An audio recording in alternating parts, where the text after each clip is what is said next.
There is a form of blindness that we often don't see as blindness. I'm not talking about literal physical blindness. We know what it is when someone can't see with their natural eyes. We know that when someone cannot see with their natural physical eyes, that it's a very big loss. It's a very big disability. When someone can see with their physical eyes but they need the glasses to improve their eyes, well, that's not considered blindness. They have other names for it. The type of blindness I'm talking about here has nothing to do with the ability to see physically. The blindness I'm talking about is a type of blindness that most people have. Most people who can see perfectly clear with their natural eyes have this blindness. Of course, also people who need glasses. Or in short, most of the human population has this problem, this blindness here. Well, it's a problem because of the consequences and the implications it has for them, both individually and as a community. It's the blindness of not being able to see the bigger picture. Let me repeat that. The blindness most people have that they are not aware of is the blindness of not being able to see the bigger picture. Alright, let me dive into it. When it comes to enforcing boundaries is all about self-validation. When it comes to practical prohibitions, we can understand that you have practical prohibitions and that you have regulations, whether you're in a restaurant or at the house, we can understand that. But most of the time, when people want to enforce a limitation, it has to do with them seeking validation. First, you can't see that it's for self-validation, that's one. Secondly, they don't look at the bigger picture of what they're doing and how it's going to affect them. As I mentioned before, the whole mentality of setting boundaries, people rely upon that, but that mentality itself is a trap. Haven't you considered that the number one reason why people become emotionally charged? Because emotionally charged often leads to physical violence, physical altercations when either one individual is hospitalized or the other is wounded for life, reputational broken, marriages break, domestic violence. Most of those things are preceded by emotional charge, emotional intoxication. And people cannot see that it's this mentality of setting boundaries that's causing this emotional intoxication. Just think about it. Let's say you're in a classroom among some young people, and but you are an exchange student.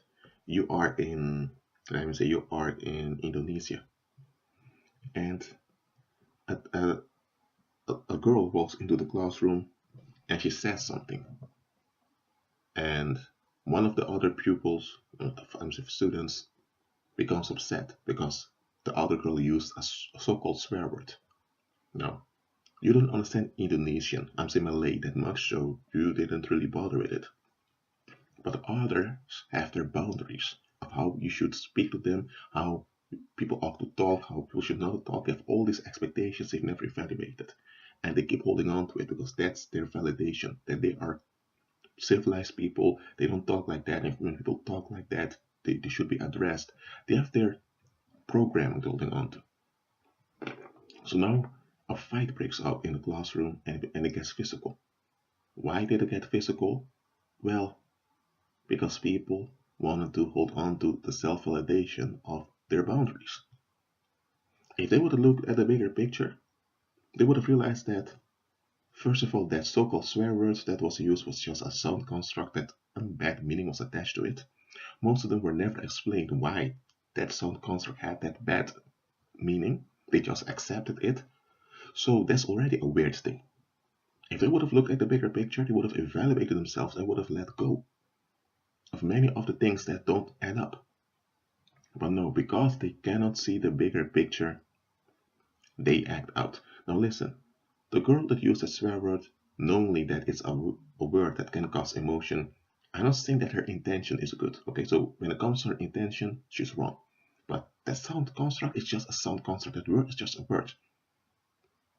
Okay, I'm talking about her intention. Intention is wrong to cause trauma, but nevertheless, if people would have looked at the bigger picture, her attempt to start drama would not have worked. There's one area where people don't see the bigger picture. Another thing, when people decide to look for Mr. Right or Miss Right, they look for the right woman or the right man to share their life with. They don't look at the bigger picture of what it is they're looking for. They don't check whether their expectation of Mr. Right or Mrs. Right is even real. Culture around them talks about Mr. Right or Mrs. Right, and they say that, well, life is short, so you deserve to be with someone that's worth of your time. So all this emotional talk builds their ego, builds their pride. So they think, indeed, life is short, I don't want to waste any time, so I want to find the right person for me. They don't realize how self-centered and how inconsistent that way of thinking is. But they go out and judge people based upon that criteria. And when they do find someone that matches or comes closer to their expectation of the right one, they are, even then, they are blind often towards the red flags of that individual. And you know the rest of the story. It happened millions of times before. It either ends up in divorce later or in domestic violence. And if there are children involved, it will turn into a generational curse. Because now the violence is witnessed by the children, and the children are carrying that violence wherever they are, and not the violence in the community. If they would have just looked at the bigger picture, they would have realized that this whole thing of miss of the right one was a hoax to begin with. So do you understand now what I mean? That the biggest form of blindness that plagues people is their inability to see the bigger picture. Now, occasionally it happens that people see the bigger picture of a circumstance. It can be that a spouse is cheating and that outsiders notice the behavior and they can see clearly that something's wrong. In this case, because they're outsiders, they can perceive things differently and they can see the bigger picture of that circumstance. Occasionally, worldly people see the bigger picture, but in general, they don't see it. Especially when it comes to so-called self-defense, enforcing boundaries, and making clear what they don't want. Another thing, people tend to close down stuff that make them uncomfortable. And out of itself, there's nothing wrong with that, but if you build emotional walls around you to keep bad people out, you're also keeping opportunities out. Look, if you live in a village and the people in the village they feel a bit uncomfortable and they decide to build a wall around their village, good. You're not keeping people out of the village as you don't want there. So you feel validated that you have control upon the village as a community, but now you're locked within that village. You have a wall around you. And you don't notice that that wall is also making you vulnerable. Because what if danger erupts from the inside? How are you going to deal with that? You have walls all around you.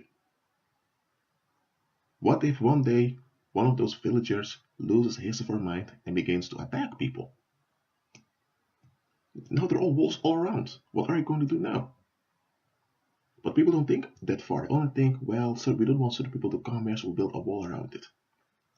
That's how a lot of folks are also. They want to hold on to mommy and daddy, boyfriend or girlfriend, 2 or 3 so-called best friends, and a few associates, and that is their universe, in which they are the center And all those people they are so-called permitting around them are part of their private life in which they are the center, and all the other people don't belong there. And as far as they're concerned, those people don't really exist unless they're needed. This is the mentality a lot of people have. It's a con mentality. And folks don't see how wrong, how how unpractical, and how contradicting this way of thinking is. Because okay, you have your so-called private universe, but who says that that friend of yours sees you as part of his universe? Because listen, if you have your universe and he has his universe, that means there's overlap between the two universes. But in that overlap, that means that there's part of that universe of yours that you don't manage. And that part that you don't manage is connected to another universe that involves other people. So even theoretically, this fiction does not last. But look at this privacy hysteria. People are so afraid of losing privacy. Even though, when it comes to data, criminals most of the time don't care about the common people, they care about people with money. They go to places where they can get stuff. Criminals who know they're vulnerable are not going to waste time on people who have nothing, especially online. Online, they go after people that have money. They go after people who have stuff. Of course, there are criminals that just want to act out, but criminals want to act out most of the time, do it physically out there because they're so desperate to get validation quickly. So this whole privacy hysteria is based upon self-validation. And people don't even see that the thing they want to preserve so much they're fighting for is a fiction that even on fictional terms contradicts itself. They can't see it, and here's the thing, they don't want to see it. Because if they see this, then all the other activities of theirs, they have to look at the bigger picture of those also. They don't want to face all of that. They're frightened. You know, when Christ says that the blind cannot lead the blind, because they will both fall into a pit, into a ditch, I mean. Christ wasn't only talking about religious leaders, about religious people. He was talking in general because that's how worldly people are. They're blind, they can't see the bigger picture. They're operating in self-validation, they want relief. That's what they're centered around. And you have those who are successful, so-called successful in maintaining relief, and others are going to follow their example in order to get that relief also for themselves. That's how it goes in the world. That's how gurus work. That's how religion works. That's how businesses work. That's how even politics work. But they have this blindness that they don't see the bigger picture.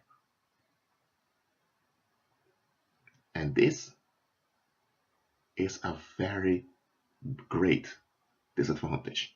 I don't say big, I say great to show and express how dangerous and how frightening this disadvantage is. This is a disadvantage that should frighten people, but weirdly enough, it doesn't frighten people at all. According to most people, there is no such thing as a bigger picture. They resist the whole idea of it.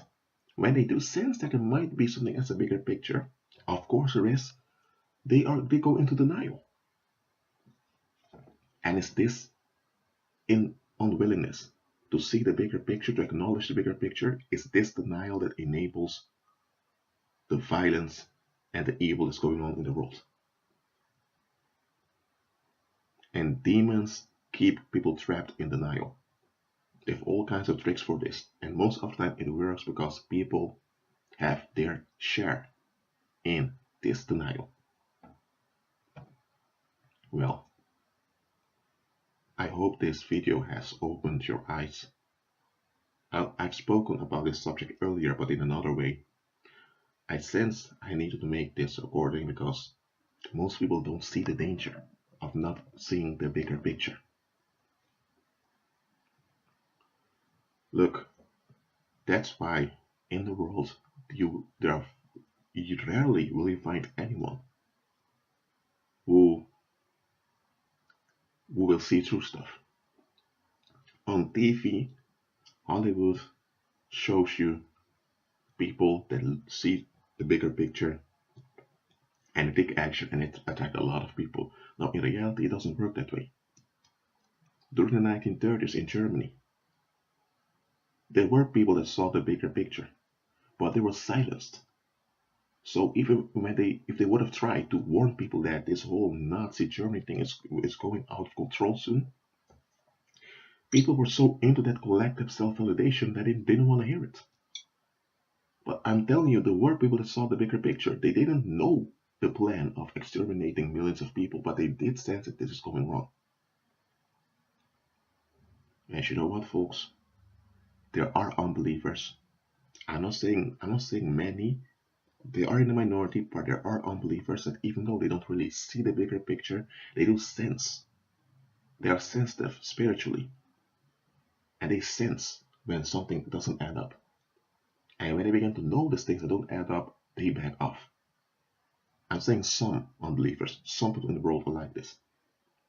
And those some people in the world are, I'm saying like this, such people in the world, believers can learn from. Because a lot of believers also have this issue of not seeing the bigger picture.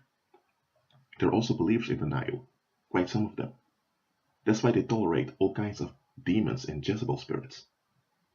Well, I'm going to close now. Agree with Christ and be at peace.